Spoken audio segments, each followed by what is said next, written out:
Good morning, friends. Welcome to CEC live lecture series, and we are running a lecture stream of on world literature. And as you know, world literature is that literature which is written by people in different languages and countries, keeping in view the world as an entity and a unity. And the audience that is addressed in the world literature is always the world itself, the entire humanity. So, with this in view, we have organized this series, and we have covered a number of literatures by now, and at the moment we are busy with contemplating Australian literature, Canadian literature, and the associated aspects.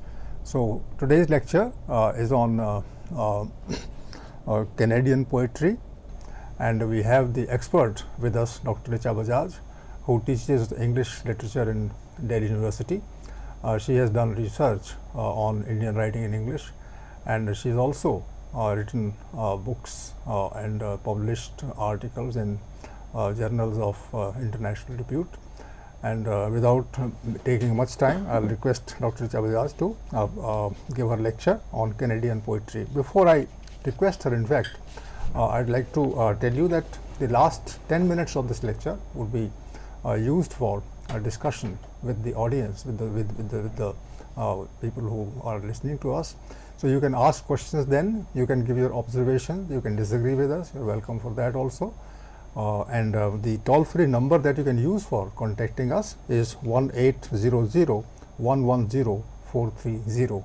I repeat, 1-800-110-430. So, now I request Dr. Richa Bajaj, welcome, and please give your lecture. Yes, thank you, Dr. Anand Prakash. Today, viewers, we will be discussing, as Dr. Prakash has mentioned, the poets from Canada, and we are going to discuss the kind of strains that you find in Canadian poetry. In this respect, I have taken up women writers, women poets, and one male writer to give you a kind of a sense of Canadian poetry, though this this is in no way it doesn't it's not a comprehensible kind of a lecture. It's only just to give you a view of Canadian poetry as it has been written in the 20th century. So, just to let you know that I'd be only talking about the 20th century and a few pointers, a few writers who belong to this period, mostly women except for one. So, that is to tell you the delimiting the area for you.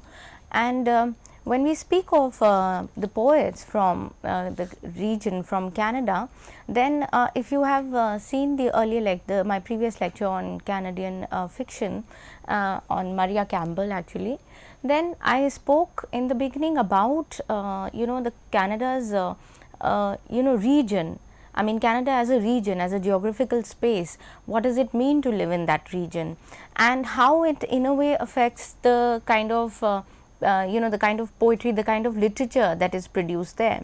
So, one thing that we need to remember when we come to Canadian poetry is that this Canada has many voices, and these different heterogeneous voices that Canadian poets have, these are also accentuated by the different sensibilities or different identities that get attached to the larger Canadian identity. So, you see there is these then Canadian writers, they all carry one or the other sensibilities, such as the natives or the blacks, the Anglo-Saxon, or for that matter the French. So there are so many identities that get attached along with the Canadian identity, that it is difficult to look at look at one kind of writing and say this is Canada or this is writing from Canada, because they're all then their emphasis, their structure of their poetry, their way of writing, all that differs because of this added sensibility or that added identity to their own culture. So, you see there are different ethnic groups in Canada, and there is a lot of diversity, lot of cultural diversity. 20th century is an era when this diversity, the awareness of the cultural diversity also comes to the fore. So, post the First World War, there is a kind of a there's a kind of political and poetical activity that comes to the fore, that comes to the surface, and this is when poetry begins to be written. So oral literature in Canada has been all along, and written literature also has been there, but specifically talking about modern Canadian poetry of the 20th century, you find that the period following the First World War sees a kind of beginning of poetical works being collected and published, and this continues till the 1940s or so, and in the 1960s actually you see a spate of publications in Canada which foreground this kind of a literary, and there's a book in fact which comes out in 1965 which is a literary history of Canada. Talking about building a kind of history through literature, and by taking help of literary texts and then building the history. So in a way what is happening is you're writing a history of Canada, and you're writing the history of the literature of Canada. So you see, this kind of a work then becomes a seminal work in the 1960s, because it gives a kind of direction to writers as to what all about, and a sense of past as to what has been written, what kind of poetry has been written, and from there you see. And 1960s is also the time when you see that the Métis writer, the writers of mixed blood, mixed lineage, these writers also publishing their works. So till now there is a kind of oral tradition which was prevalent in their region and in their culture. But it's in the 1960s you see a lot of Métis writers as well publishing their works. So this Native American, Native Canadian kind of writers who then start writing about their own lives. So you see, this is, so I would say that the post the Second World War period becomes an important period in Canada, when the writing and publication takes comes to the surface, particularly the modern poetic works come to the surface. So that is the first thing I wanted to talk about. Now, letting you know about the history of the region, etc. But I want to also talk about the themes and the issues that are there in Canadian poetry in the 20th century. So when we look at this modern or contemporary poetry written in Canada, you find that the writers are engaged with the question of origin and of identity.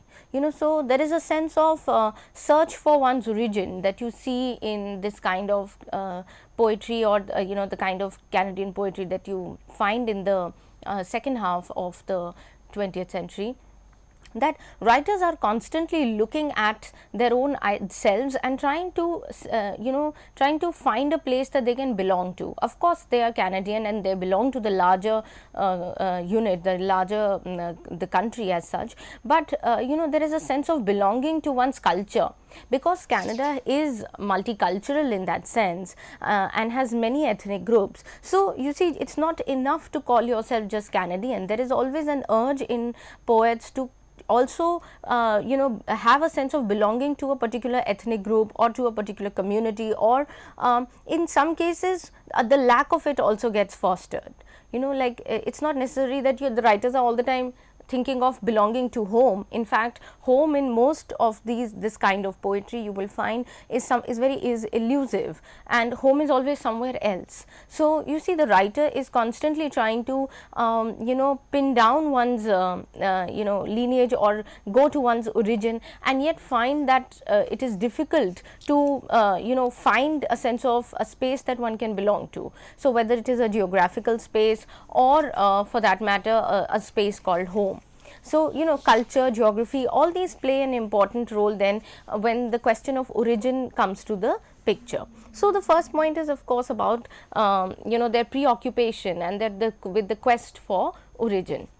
That's the first point. The second point, of course, as I mentioned, that how there is a kind of cultural diversity in Canada, and there is an awareness about this cultural diversity. Along with that, there is a kind of acceptance of different cultural groups and their finding a sense of harmony by this kind of cultural exchange or interdependence. So you see, that also becomes the new idea of poetry, or the new thought element element in the poetry that is written in Canada, that there are cultural differences which have for centuries been etched out, and in most cases there is a state of conflict and clash that these different groups find themselves in, and then there is a movement to go inward and to define oneself. But you notice that by the time writers and poets start writing in the 1960s, 70s, 80s, these decades, there is a kind of acceptance of the other culture as well. In this postmodern world, there is a kind of acceptance of heterogeneity, and also a kind of interdependence is kind of formulated, where you feel that you require the other person as well. So it's not just limited to acceptance, but taking it forward to a kind of exchange, a kind of cultural exchange that happens within Canada. And that is why you find that this area, this region is very dynamic, because its relationships with different communities is constantly in a state of flux and changing. So all these things are happening simultaneously. So moving from that quest for origin to a kind of heterogeneity and cultural diversity and the acceptance of that diversity, the third point that I wish to add is that this is a peculiar feature of Canadian poetry, that most of these writers are actually immigrants. Now, how does that change the dynamic? How does that change the contours of the literary cultural scape or the region as such? Because you see, writers are coming in from different regions, and they become a part of the Canadian milieu. Then there is another kind of cultural exchange that takes place. Not that. So you see, when they had to deal with the Métis community, say, or when they had to deal with the French and who came to settle in Canada, or when we speak of Anglo-Saxons or the blacks and the natives, then there is always a sense that they have been there in the past and they have lived through the centuries, and now they have been accepted as one. But what about immigrants in the 20th century who have come to live in Canada? So that is a new question. Now, so there is an acceptance of the past. When you say there is an acceptance of cultural diversity, then there is an acceptance of one's past, the things shaped up in the past in a manner, and now they are inclined to live together in a state of harmony. But the 20th century poetry also has a lot of writers who are immigrants, and that adds to the special quality of Canadian fiction or Canadian poetry.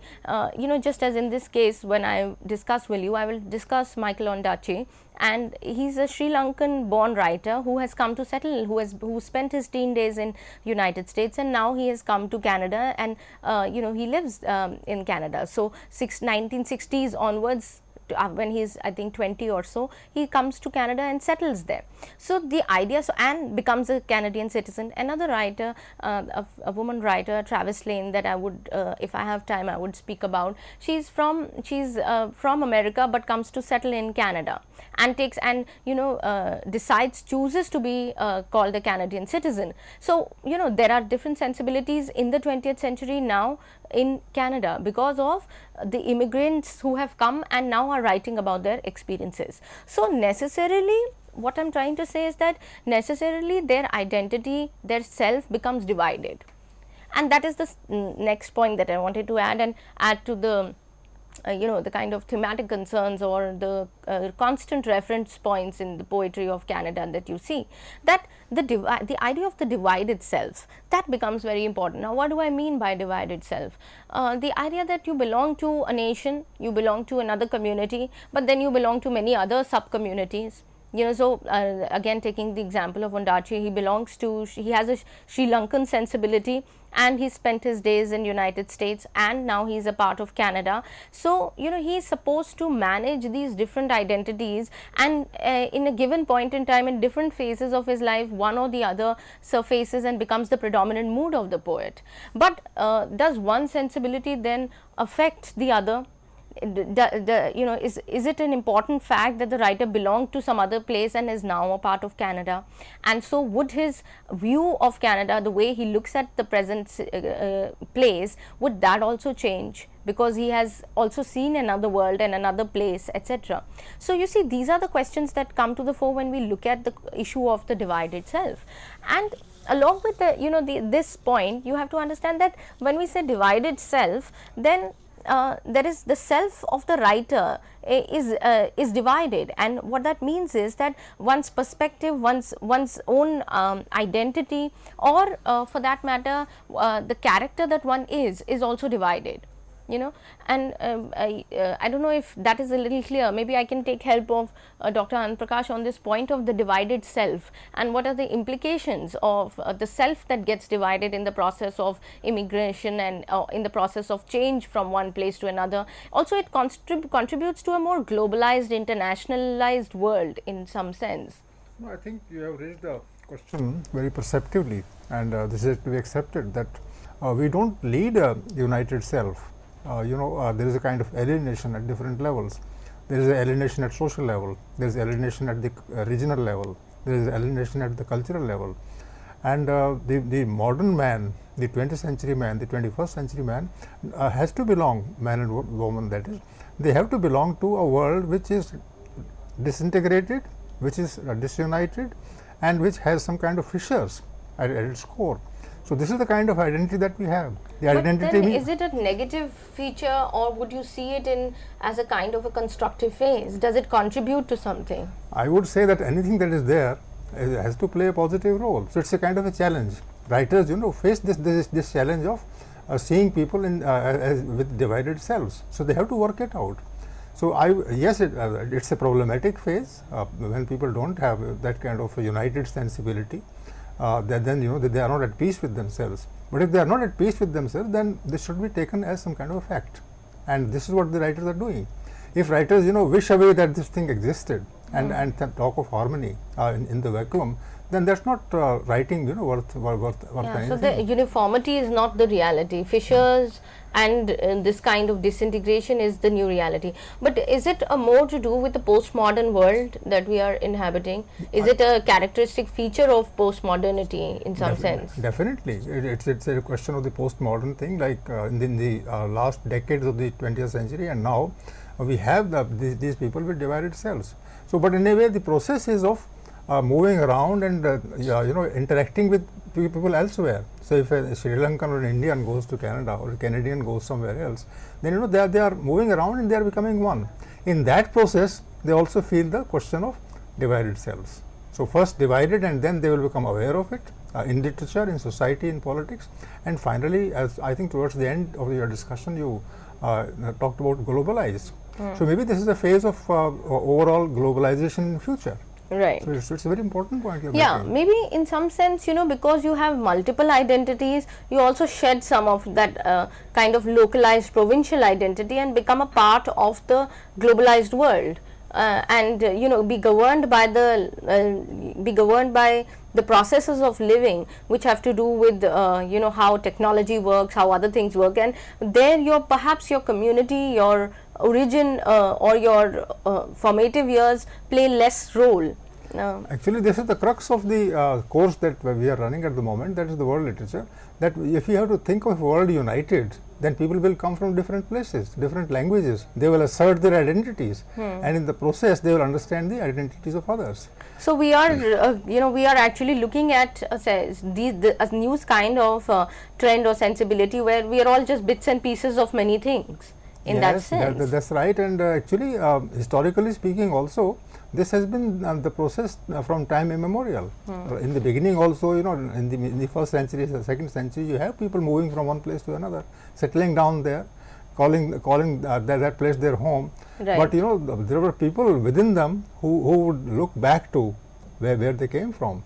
So it's moving around is some kind of a human trait. So people want to know more, people want to know different things, and still they want to be at peace with themselves. So within that it somehow. And in a sense, not just peace with themselves, I think they also have this insecurity that they might lose on to their own culture and their own community and their own background, and then this sense of carrying it with them and preserving it you know, because there is a kind of threat that they live out a life every day which is not necessarily reminding them of their roots and of their culture, and so they must preserve their roots and their culture in some sense through writing, through reading, or through literature perhaps. Well, yes, and since you are using the metaphor of roots, you can't confine yourself to the roots also. Roots means the soil. You are inside the earth, but you have to come out of the earth. You have to go up. There should be a trunk, there should be branches, there should be leaves, there should be flowers, there should be fruits. So all these things are there. So if that, and this is a very rich metaphor you are using, because roots are very important. Without that, you can't survive. But then, when roots are there, then you think of other things. So this is the question, and it's a very important one. Also, one more aspect that I thought, you know, could be added to this idea of postmodernity, is it also political in some sense? Is then this kind of writing that we are noticing in the poetry, or this kind of poetry that we note in Canada, which is postmodern, at the same time talking about divided selves, heterogeneity, cultural diversity, and you know, accentuated personalities, etc. Then is it also in a way political? I think this is very deeply political, because you know, humankind wants to live together. One wants to live in a kind of bond, and if that bond is somehow you know, threatened or challenged by certain forces, then human beings, you know, become aware of the dividing forces, and that is political. In fact, politics has this very great role to play in society, to make people understand that after all they are human beings. But how is it political? Because it's not overtly political, I'd say. You know, it doesn't seem to get into propaganda, and yet you know, I do feel that it is political. So how would you interpret it as, what is the sense that you're giving of political? What is the definition of political here in this particular? The definition of political is that people will find ways and means to realize themselves, and that there are forces at work in those surroundings which don't allow you to do so. So you will be active, you know, against certain challenges that are there. So in that sense, because you have a goal to achieve, a goal to reach, therefore you will use your methods, your strategies, your policies, and those policies should you know, take you along with people here. In fact, this is an old dream in India, when they said that the entire earth was our home. Vasudhaiva Kutumbakam. So the whole world was a family. Now this kind of a dream can be realized only politically, because without politics, people will not become aware of the need to live together and live with harmony. So who benefits when we divide, and when we divide nations and sensibility, when we say that this is a particular country, who benefits with these divisions and these boundaries, so to speak, and closed identities or provincial identities? You ask Tagore. Tagore talks about it, talks about nationalism, and Tagore talks about the weaknesses of nationalism. And he is a 19th century, 20th century thinker and a poet. And in fact, all great people would talk of certain sections in society which will not allow you to get together, to come together. So the people, you know, who can earn some profit from dividing the world, they will, for instance, be beneficiaries. So in our context, can we say that the state is necessarily performing that function of dividing us? That famous, you know, statement that Gandhiji would have made and others would have made in the early part of the 20th century would give answer to this. There were forces which always were always observing the motto divide and rule. That's so in order to establish their rule, they would divide people. But then people also understood this game. And in the national movement, they started thinking in terms of not division but unity. So imperialism, in some sense, is threatening this kind of global unity that we are talking about. Yes, and imperialism is doing, and colonialism did in the 19th century, 20th century. Right. And I think you have in mind that this is inherent in your argument, that there are writers, you know, who want to somehow work it out in their own manner, so that the beneficiaries of division are hit back. Yes, and when you know, these writers that I'm talking about, they're really not, you wouldn't find a speck of so to speak, the cliche term politics there, in the sense that, you know, they wouldn't be speaking of state oppression. They will not use any such words that can create this kind of a problem. What they're doing is they're building an alternate way of speaking, they're building an alternate way of expression, and at the same time, you know, emphasize then this kind of diversity and this kind of unification or this kind of uniformity. So you know, they're not against entirely this kind of uniformity, but they seem to make a kind of a fluid sense about things, you know, where you could easily move in and out of certain cultures, and you know, and there are cultures that seep in your personalities. They would necessarily enter your domain, and then you know, there's a kind of a happy interaction between different cultures, and there is this sense of order created through that. So I think that is an important point to be kept in mind, because here, and poetry by its you know, its basic in its essence is not about propaganda. I think you have raised this question very distinctly, in precise terms, and this is the question that we should be discussing in the second part of this lecture. So viewers, towards the end of the talk, Dr. Richa Bajaj talked about certain questions that humanity has to face, and these questions relate to you know, spread of awareness regarding, you know, need of harmony and things like that. So we will go into this question in the second part of the lecture, and till then I think you have to wait. There is a break. Thank you.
Welcome back, viewers. We enter the second part of the lecture, and a question has been raised by Dr. Richa Bajaj towards the end of the first part, and she will take it up in different parts of it.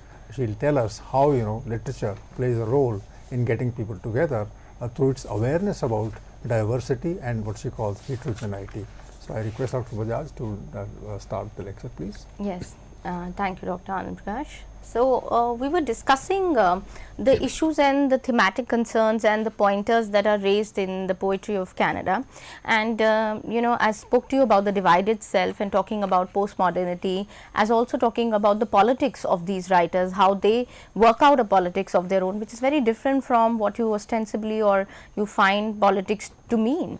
And to add to these, then there are just two more points I'll add, and then we'll just look at some of the poems that we have time to look at.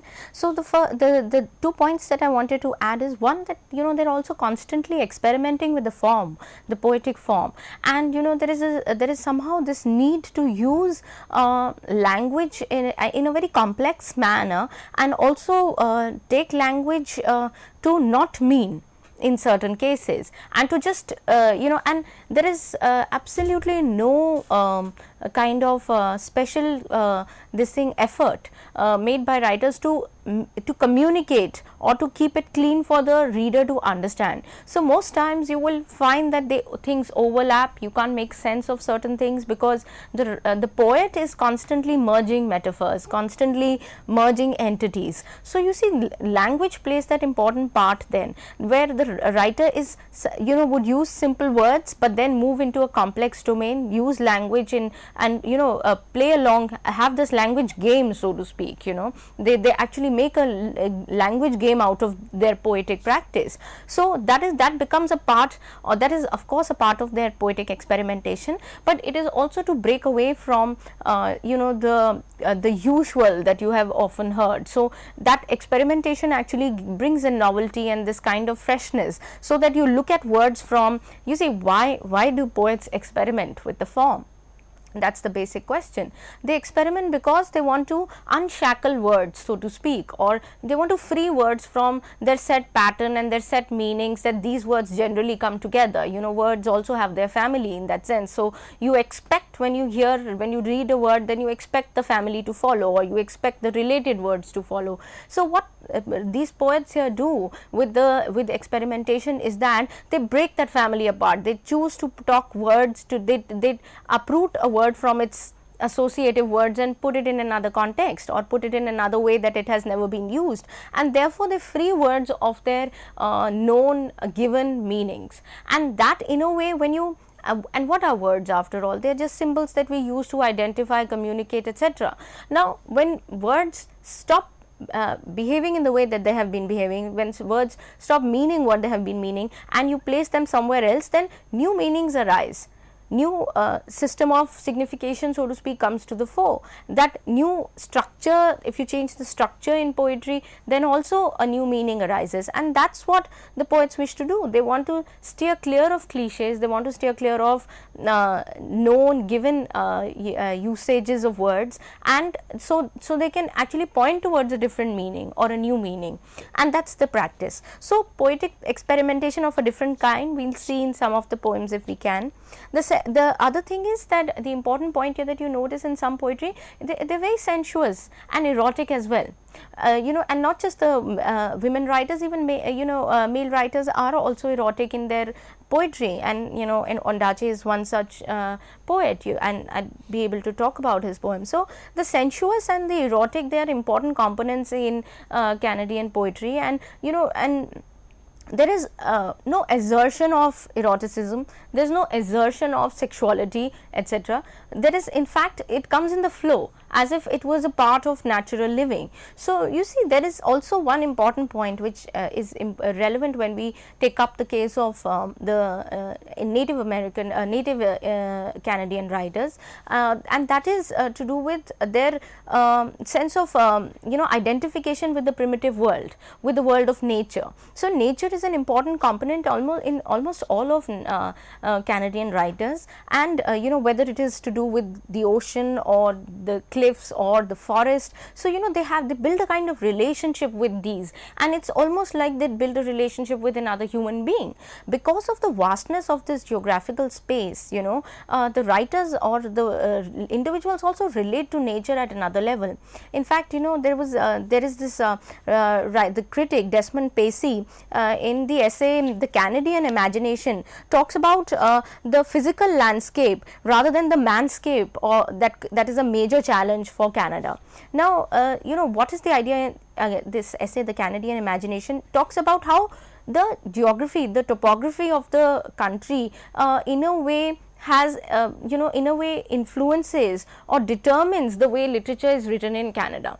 That Canadian writer, according to Pacey, they have to deal with this monster, the geographical monster, than deal with people. So you see, the geography is important in that sense, and therefore I was saying that nature and the forest, land, or the hills or the ocean, in that sense they play a very important role, and obviously the relation keeps changing in different poets and their poetry. So the sensuous and the erotic and the place of nature in Canadian poetry, these are the points that I have given you, added to the list that I was able to give in the previous half of the lecture.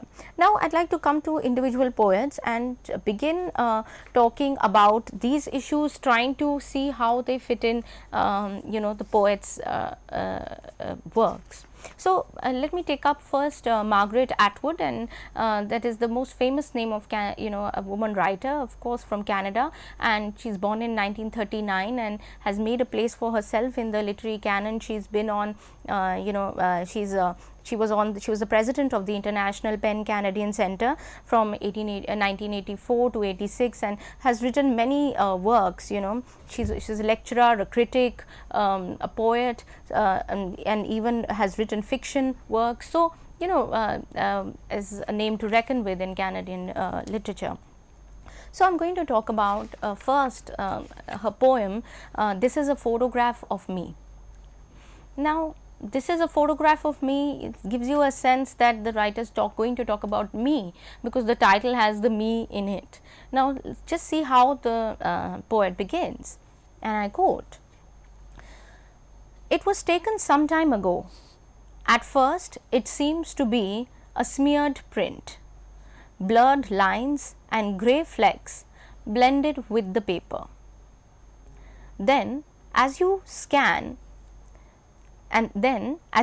it, you see in the left hand corner a thing that is like a branch, a part of a tree, balsam or spruce, emerging, and to the right, halfway up, what ought to be a gentle slope, a small frame house.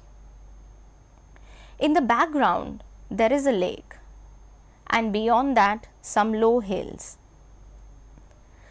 The photograph was taken the day after I drowned. I am in the lake, in the center of the picture, just under the surface. It is difficult to say where precisely, or to say how large or small I am. The effect of water on light is a distortion. But if you look long enough, eventually you will be able to see me." Unquote. A couple of things there. The first thing is that the writer is talking about a photograph of me.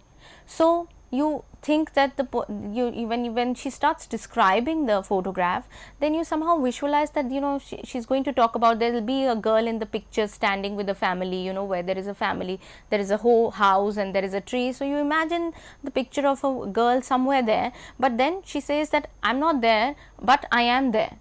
You know, so again the point, and again the point that, you know, she is there lying somewhere in the lake. I am in the lake, in the center of the picture, just under the surface, and this picture was taken after I drowned. That's what the poet says. So, what has happened? The first thing that comes to mind is a divided self. There is a self of the poet who's speaking, that who's talking to us and who's writing this poem, or the subject is saying this is a photograph of me, but this was taken after I drowned. So, in a way suggesting that there was one girl who died and who drowned, and there is another girl who's writing this after she's drowned. So, again this divided self kind of a thing plays in. The second thing is this sense of belonging to the home that we spoke of, to this sense of origin, you know, the sense of the quest for origin, is also that she means to say that I am in all these things. So, apparently this is a picture that the picture doesn't show any human being. The picture shows a lake, some low hills, it shows a house, and it shows a tree sprouting, but it doesn't show a human being. But she says I'm there in the picture. So, what is the suggestion? That the suggestion is that I am a part of this landscape. So, my roots are there. So, my you know, character or my person is a part of this picture, which is a landscape actually, suggesting that the landscape is the person. And when you say that landscape is the person, what do you mean?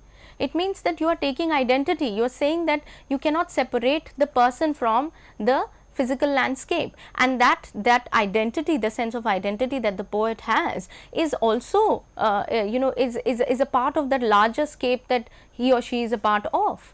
And so, you can't, so the question of identity then also comes in, the question of self, the question of identity, the idea of one's origin, all these are associated with the geographical space that is being presented here. And, you know, I'd like Dr. Anand Prakash to you know, give his views on the poem as to how does he look at this poem. This is a photograph of me. Well, it's not a photograph of me. It's a photograph of the lake. It's a photograph of the water. But then if the writer says it's me, then the writer is, as you pointed out, is outside the picture and yet inside it. Right. Because the writer created the picture. That's true. This is, and the other things you have actually very clearly you laid out the thing. She is there in the lake as a person, then she is at the center of it, and she is not visible. Right. And she is outside it because she is the author. Right. And then you know all these things together make her. So it's a divided self. So that's a very fine way of interpreting the poem. Right. I would like to add to this, you know, one aspect, you know, that to me this appears to be not the lake but the society of which she is a part. It's a woman who is writing. She lives in Canada. Nobody knows about her, but then she is there and she belongs to Canada. She represents the Canadian consciousness. So Canada is a lake, and the lake has its flow. The flow may be of life. So there is a huge, you know, scope of expansion of meaning in the poem. And the points you have raised, they in fact take us further into the domain. And Canada is a part of the world. So maybe there is a lake outside Canada too, where all of us, writers, readers, viewers, all of them are submerged inside it. And sometimes we raise our head and become conscious of it. So how do you respond to this? No, that is true. It's an interpretation, and which is why I thought another interpretation would add to the meaning of the poem, that you know that lake signifies society, and she says, I am under the surface somewhere. So you know the writer, also the poet, is you know, if you look at it from the poetic practice, then it is the poet who's under the surface, who's always under the surface, is there and not there. You know, also talking about poetic practice and the role of the poet, then that the poet is always there under the surface, not visible. You may not see it, and therefore you know the kind of observation that the poet is able to make. And she as a woman then may be there under the surface but not visible, you know, and then taking note of this society that she is a part of. So that also works well as a metaphor. And can you talk about language here, because you gave a very fine understanding of the language in this part of the lecture. Yeah, for language actually I'd like to talk about another, because here of course you know you can see the language, but for language what the writer that I had in mind is another writer, and if you want I can first talk about her. Her name is Mary Ann Hart Baker. She is from the Anishinaabe Nation. Of course it's an ethnic cultural group, and again of the native indigenous community. And here you know what I've meant, the wordplay, the complex language that one talks about, and you know how she works that out in the text. So you know, two poems, and again you know the meaning is as coded as it is given out. So the first poem, I'll read two poems actually. The first is Moon Bear. My moon is a deep lake in mind. Little fishes swim in depths, too scared to see the shaking sunlight spares above their stare. She bears birthing in my winter womb, sleeping till spring to growl again. Shadows dancing before the nights come. Tomorrow the wind message will bring what happened since her earth eyes shut. Muzzle up and around for scent secure. Maybe even a tourist campout is early. Her baby wants her back. It's still cold. The ice face feel of my moon lake slips away as soon as there is more sun. My moon will grow within me to greet rising bears, bringing warm faces to my lips. Unquote. This is the first poem, titled Moon Bears.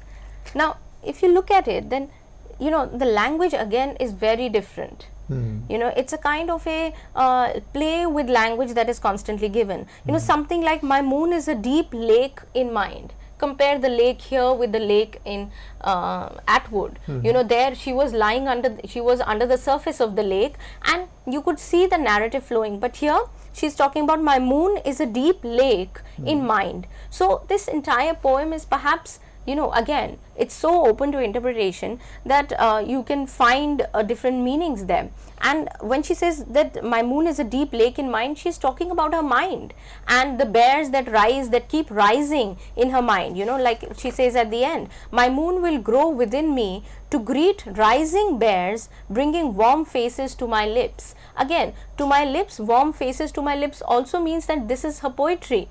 That she's going to my mind springs up these rising bears, and who then growl, and they create an atmosphere in my mind, and some of them die, the children, the baby wants the mother back and yet will not have it. So all these activities are taking place in the mind of the poet, and she's talking about a mind as a space where the she bear is birthing in my winter womb. Now winter womb of course is the mind again, suggesting that she bears birthing in my winter womb.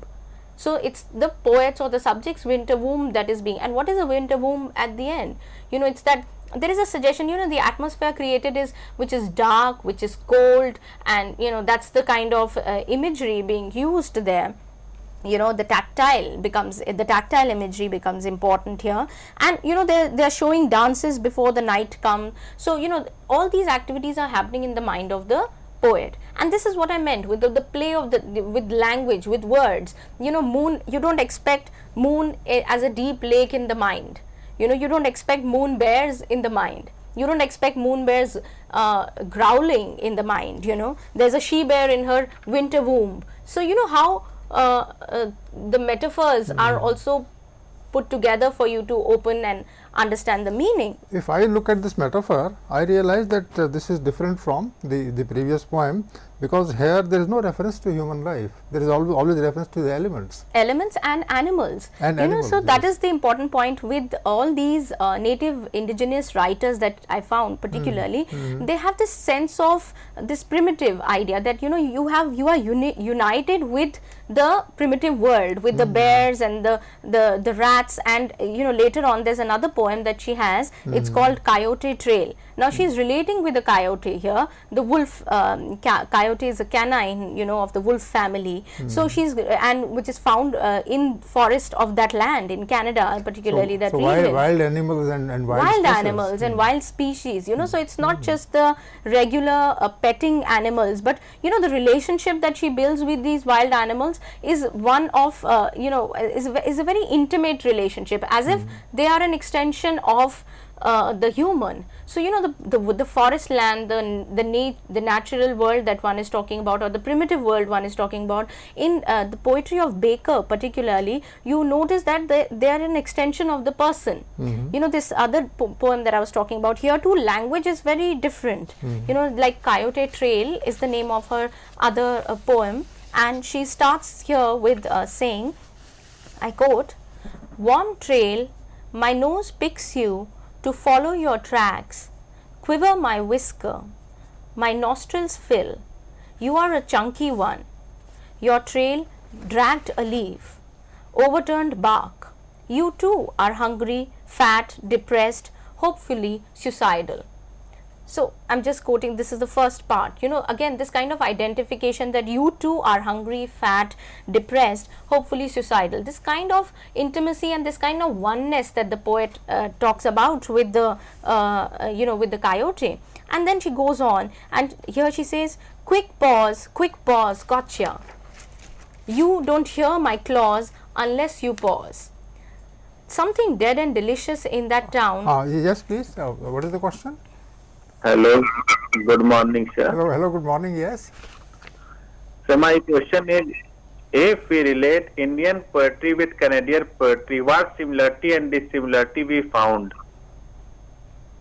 Can you speak again, please? Sir, if we relate Canadian poetry with Indian poetry, what similarity and dissimilarity we found? I'm not able to hear it. Hello, sir. Okay. Yes, that's a good question. That there are to be some similarities between Indian poetry and Canadian poetry. So I would just request Dr. Richa Bajaj to comment on this. Are there some similarities of this kind of poetry with India? You see, when we speak of particularly the native indigenous poetry written, like I was just discussing Marianne Hart Baker's poetry, then you know, if one has to really make a connection, I think the tribal poetry that is written in India is very close to the indigenous poetry written in Canada, because there too nature and human beings become one.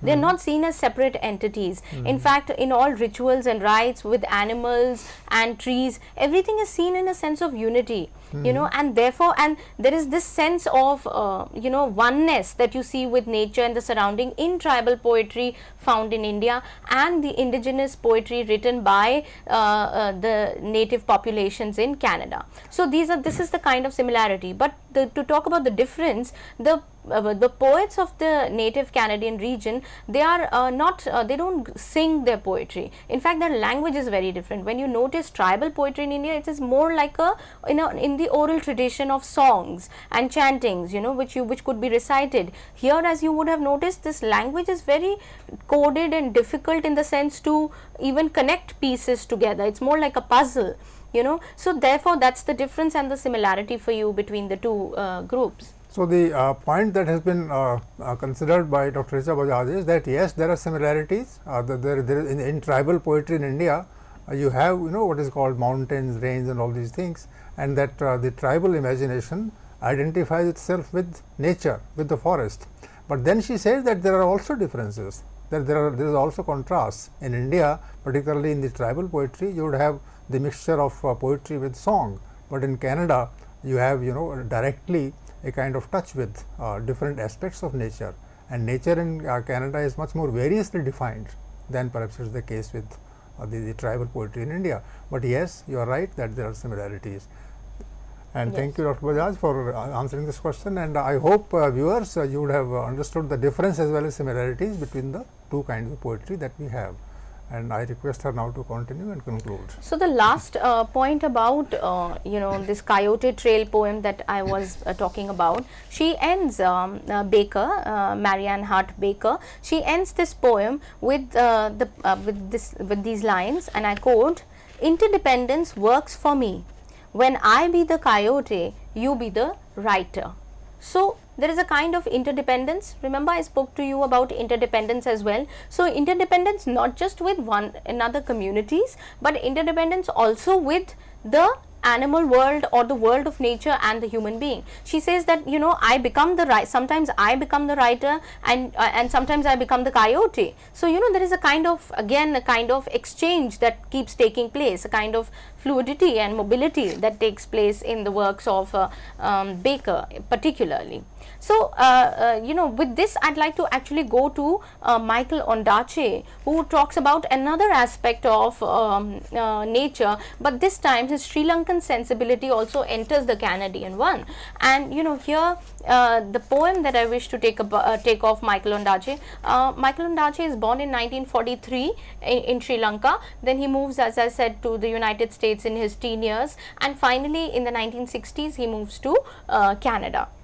He's written many works, and one of his most famous is the collected works of Billy Kidd, which came out in 1973. So you see, he's also a fiction writer. Anil's Ghost is his fiction work, along with many poetic works that he has come up with. He's also edited many contemporary Canadian short stories and poetry collections. So that's a kind of a overview of the writer who's done a lot of work. But Ondaatje is particularly known for his sensuous quality in his work, and this sense of even evoking the erotic in his works, and you know, but particularly the sensuous, because, you know, just the fine qualities, the fine details that you see in his poem. Also his poems have this sense of you know, he evokes images very well. So you see, you can see the poem, but you can also hear the birds chirping, or the waves clashing with one another. So all those attributes are always there in his poems. So I'll take up first the Cinnamon Peeler. and cinnamon is you know, again, when we talk about spices, then cinnamon has a very, very strong kind of fragrance, and it's very difficult to, and it's you know, it has a very strong kind of flavor as well. And this of course is an attribute. Cinnamon is found greatly in Sri Lanka, and so, you know, he's taken that attribute of a Sri Lankan life, you know, talking about the cinnamon, which is very important in their culture as well, in the Sri Lankan culture. But again, when he comes to talk about it in poetry, then he's not going to bring about a propaganda of anything of any sorts, just a kind of a conversation, or just a kind of a relationship between a man and a woman. And here he says, if I were a cinnamon peeler, I would ride your bed and leave the yellow bark dust on your pillow. Your breasts and shoulders would reek. You could never walk through markets without the profession of my fingers floating over you. The blind would stumble certain of whom they approached, though you might bathe under rain gutters and monsoons. Unquote. So you see how he's begun the poem. He wishes to be a cinnamon peeler so that the fragrance of the cinnamon would never leave the beloved. And he says, I would put some cinnamon dust near your pillow so you would always be reeking of it. No matter how much you bathe under rain gutters and monsoons, he says, anybody, you will never be able to free yourself of the profession of my fingers. You see, so that's the sensuous quality that I was talking about, the fine details that are there in his poems. And he goes on to talk about, and there are many erotic references in the poem as well, as he talks about the cinnamon peeler's wife. Would you like to, because there is time, so you could maybe sum it up with, with a comment on Michael Ondaatje. All right. Maybe. So, since viewers, we don't have much time to discuss other poems, I'd like to just say about Michael Ondaatje that he's a poet of the senses, and he's somebody who is able to capture the moment in very intense, passionate ways, and still keep the softness of emotions alive in his works. So that is to do with Ondaatje's work, but overall, just a statement about Canadian poetry is that, you know, it's trying to tread its own you know, path without giving into the cliches and without evoking the theoretical models of the world that are doing the rounds in the world. So it doesn't vouch to be postmodern or post-structuralist or anything else. It is just an interpretation of life from their many differences and many detailed you know, life patterns that they have. I would like to close with that statement. Thank you, Dr. Richa Bajaj, for this lecture in which you have talked about diversity, heterogeneity, you talked about nature, you talked about eroticism, you talked about sensuousness, and these are the crux of Canadian poetry. So I hope viewers, you have enjoyed the lecture, and we'll have more lectures to follow later. Thank you, and thank you, Dr. Bajaj. Thank you.